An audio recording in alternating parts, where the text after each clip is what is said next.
आप अपने मन की बेचैनी को इलाज करना चाहते हो या अपने डिप्रेशन को दूर करना चाहते हो, उसको करने से पहले आपको जानना होगा कि ये सब चीजें आपके कमजोर चंद्रमा की निशानी हैं। जब हम सावन के महीने में आपके डिप्रेशन की, आपके मन की बेचैनी की, आकुलता की, चंचलता की बातें करेंगे, तो ये जान लेना जरूरी है कि चंद्रमा ठीक कैसे हो सकता है। चंद्रमा भगवान शिव के सिर के ऊपर है, दूज का चंद्रमा है। भगवान शिव चंद्रशेखराय कहलाते हैं। अब चंद्रमा भगवान शिव ने अपने मस्तक पे क्यों धारण किया?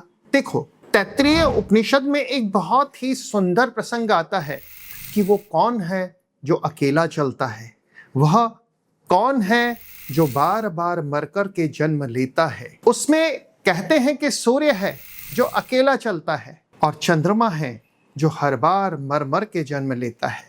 चंद्रमा वो मन है जो हर दिन आपके साथ में नई अपेक्षाओं के साथ में जन्म लेकर के आता है। चंद्रमा को बार बार क्यों मरना पड़ता है? देखिए, दक्ष प्रजापति ने अपनी 27 कन्याओं की शादी चंद्रमा के साथ में की। चंद्रमा थे, उनके अंदर 27 कन्याओं के साथ में सिर्फ रोहिणी के साथ में ज्यादा खुश रहते थे, उसके साथ ज्यादा समय व्यतीत करते थे, जबकि सारी की सारी 27 की 27 पतिव्रता थी, पति के प्रति समर्पित थी।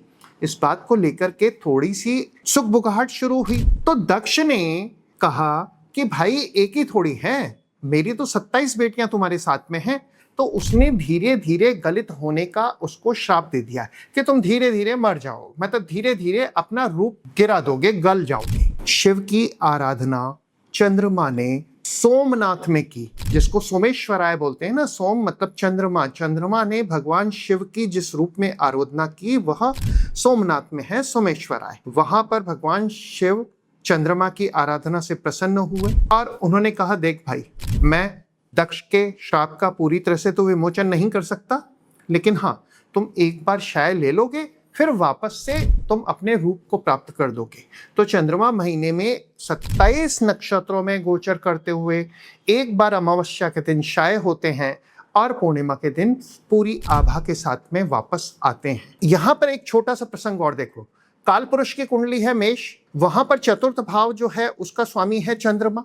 चतुर्थ भाव पोषणकारी शक्तियों का है और मातृत्व का है। यहाँ पर आप फेमिनाइन और मैस्कुलाइन की बातें ना करें, क्योंकि ये अलग अलग कहानियों को जोड़ करके देखा जा रहा है। चतुर्थ भाव के चंद्रमा को, मन के कारक चंद्रमा को भगवान चाहते तो भाई दिल के ऊपर रख सकते थे ना, कि भाई ये 4th हाउस तो आपका चेस्ट का है, हृदय का है, तो दिल की आवाज को दिल पे रख लेते। आज भी तो सारे के सारे लोग मेडल लगाते हैं तो सब दिल के ऊपर लगाते हैं, लेकिन भगवान शिव ने क्या चंद्रमा को दिल पे लिया? नहीं, उन्होंने इसको मस्तक के अधीन दिया। इस संकेत को समझो, यानी कि दिल की आवाज हमेशा दिमाग के कंट्रोल में रखी। ये हुई एक बात। अब दूसरी बात, समुद्र मंथन की कथा हर जगह आती है। हम समुद्र मंथन की कथा से हमारे पौराणिक साहित्य के दर्शन को समझाते हैं।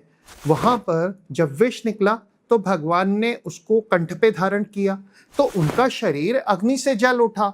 तो उस अग्नि की शीतलता को शांत करने के लिए चंद्रमा, जो शीतलता देने का कारक है, उसको सिर के ऊपर रखा। यानी कि भगवान शिव का सिर भी शीतल रखना होता है। तो भगवान शिव ने समुद्र रत्न से विष का पान करने के बाद में, चंद्रमा भी समुद्र के मंथन से निकले हुए समुद्र रत्न हैं, तो उसको अपने मस्तक पर धारण किया है।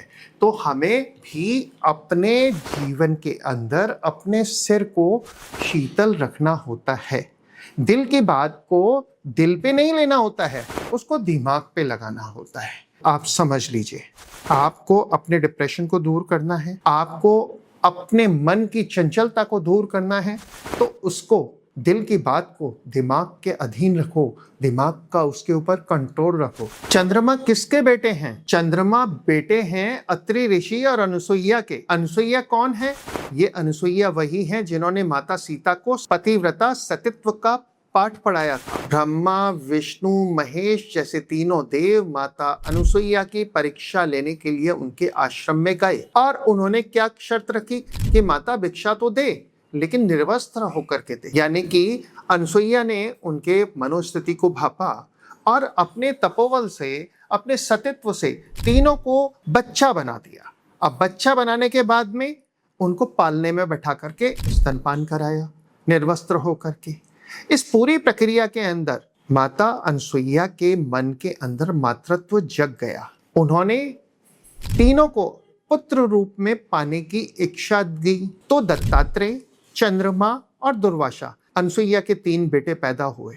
चंद्रमा उसी अनसुईया के बेटे हैं, यानी कि इनका जन्म एक छल के साथ जुड़ा हुआ है। फाइनली चाहे तीनों देव थे, माता अनसुईया की परीक्षा लेने आए थे, कुछ भी था, लेकिन एक छल तो था ना। तो छल से जुड़ा हुआ चंद्रमा छलों के क्रम में और भी आगे। तो आप जब भी अपने मन का, स्थिरता का, डिप्रेशन का इलाज करना चाहते हैं तो इस चीज को ध्यान रखें कि हमें भगवान शिव की पूजा करनी है, लेकिन चंद्रशेखराय बना करके, आंख बंद करके पूजा मत करना। आपको पूजा करनी है आंखें खोल करके कि देखो भाई, मन के ऊपर दिमाग का कंट्रोल होना चाहिए। भगवान शिव के लिए कहा जाता है कि आप जो भी चाहते हैं वह भगवान को अर्पित करते हैं। आप अपनी जिंदगी में शांति चाहते हैं तो भगवान के पास शांति से जाकर के बैठते हैं। आप अपनी जिंदगी के अंदर अपने दुखों की क्लिंजिंग करना चाहते हैं तो भगवान का जल से अभिषेक करते हैं। आरोग्य प्राप्ति करना चाहते हैं तो भगवान शिव का दूध से अभिषेक करते हैं, उसमें हल्दी मिलाते हैं। अगर आपस के रिश्तों के अंदर आप मधुरता चाहते हैं तो मधु से, यानी कि शहद से अभिषेक करते हैं।